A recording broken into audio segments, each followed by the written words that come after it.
Imhotep తన ప్రేయసి శవాన్ని ఎవ్లిన్ పక్కన పడుకోబెట్టి మృతుల గ్రంథంతో మంత్రాల్ని చదువుతాడు. ఈలోగా ఒకానల్కి అమూన్రా గ్రంథం దొరుకుతుంది, గోల్డెన్ బుక్.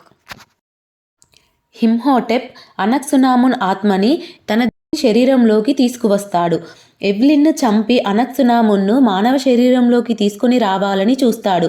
ఈలోగా ఒకానల్ అండ్ జొనాథన్ వచ్చి ఎవ్లిన్ని విడిపిస్తారు.